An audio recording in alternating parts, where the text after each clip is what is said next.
Welcome back, guys. You're not seeing double. You've got the Buck 110 Hunter Sport and the Buck 112 Hunter Sport. It's little brother. They kind of just put it in the wash and set the dryer on high, and it shrunk it just a little bit. So John was kind enough to loan this one in. I think he saw the video I did on this guy and realized that they had a smaller version, ordered it, and shipped it right to me. So if you're interested, here is the part number and information. And this retails for about $135 for the small one and $145 for the big one. I like sets. Okay. This is a little different, but I have the Hellraiser P series here. I have the other, a different variant of the Hellraiser. These are all the same size. And then I had to get the automatic. And I got the automatic in the black blade rather than the... Yeah, I got a problem with having multiple sets of multiple knives. And I went so far with the Hellraiser to go with the custom versions as well. And I'm sure you have all seen my videos on the Hellraisers. But I do that with other sets as well. I have two knives from TJ Fisher. I wanted to get in my mind, the holy grail or the holy trinity of knives, and have one from Todd Fisher, TJ Fisher, and Frank Fisher. So I did accomplish that set. So I do understand, and I do like getting sets of knives. I've had matching Enduras and Delicas from Spyderco. Like, you guys get it, right? The unique thing about these knives over your grandpa's Buck 110 or the Buck 110 you had in Boy Scouts is pocket clips, thumb studs, removable scales, adjustable pivots, just cooler modern twist on a awesome classic. If you're into lockbacks, and if you're into knives and you're watching this channel, you have probably owned a Buck 110 in your life. So let's zoom in. Take a little closer look at this really nice knife. It's not for everybody. I get that. Either model, either size. They're not for everybody. But they are micarta handles or inlays, aluminum handles that are DLC coated, blackened hardware that is removable. So that means that if you wanted to, you could make your own scales out of maybe, say, glow-in-the-dark material, carbon fiber. I mean, the possibilities are endless. It does have a removable pivot, so if you needed to take this apart and clean it, you could. Now, the pocket clip, and I talked about that in the big video, which I'll link at the end. They could have done better by recessing that into the bolster, the frame, but they at least used countersunk hardware, and these go in and out of the pocket really well. There is enough spring so that it will fit in and out without any problem. The thumb studs, somebody had asked if they were removable on the first video. Probably, but not with a hex head like the rest of the hardware. So that's a little bit disappointing. If you say you didn't want the thumb studs and you just wanted to leave a hole in the blade, you know, I think you could force these off, but I don't know that you could get them back together. They might be threaded together. I don't know. Not my knives, so I'm not going to put pliers on them.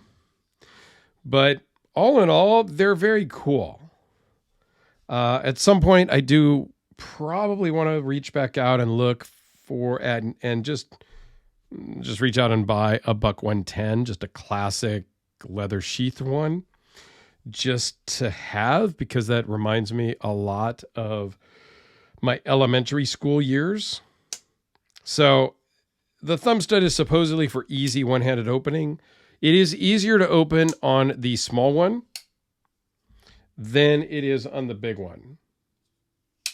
It just the ergonomics of it is easier.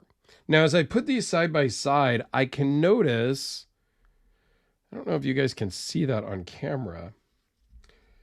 It appears that the one on the right is the larger one. It's almost a textured coating. It's not, but you can see some texture in it. It's smooth feeling though.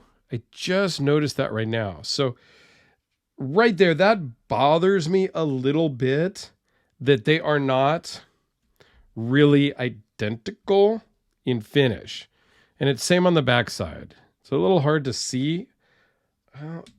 Is it more the same on the backside? It's not as noticeable on the back.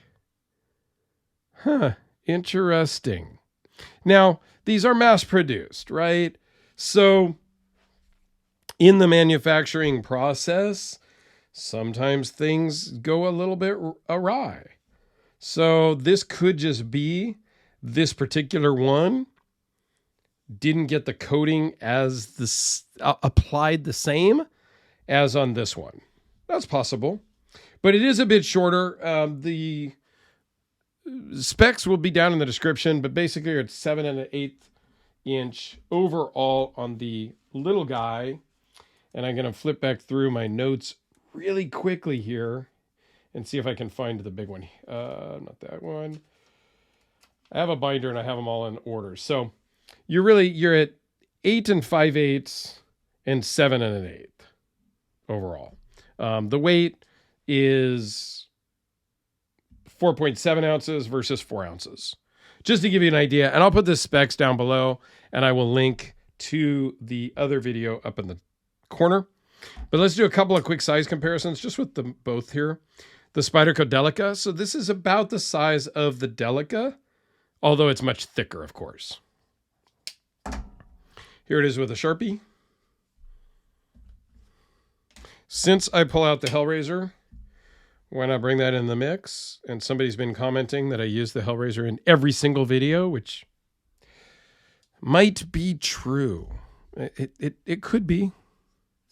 How about the Kubi KB237? I think this is a great move for Buck to do. Modern materials, classic design, add the pocket clip, because in today's world, 90% of the people are going to want a pocket clip, and 90% of the people are going to want thumb studs or some sort of one-handed opening method. So yes, you can buy some aftermarket clamp-on thumb studs. Couple of people have done videos on those. Off the top of my head, I don't remember. I think Tri-State EDC did a video recently on those. If I can find that video, I'll link it down below too, just because, or up in the corner. And he seemed to like them, if I remember from the video. And they were like $6 or something like that. So go check out his video. I'll find it and I'll link it here somewhere in the corner or down in the description. But I think this was a good move by Buck. What do you guys think? I know there's some classic and traditional folks out there that are maybe going to hate this idea, but I don't know. I think it was genius. I think Buck has always remained relevant and cool, but I think this just ups their game. And I'm hoping you see replacement scales available from Buck in different colors, maybe different materials and things like that. That would be super cool. So thanks for watching, guys. Go check out the Buck 110 video over here and Tri-State EDC's video on the clamp-on thumb studs over there.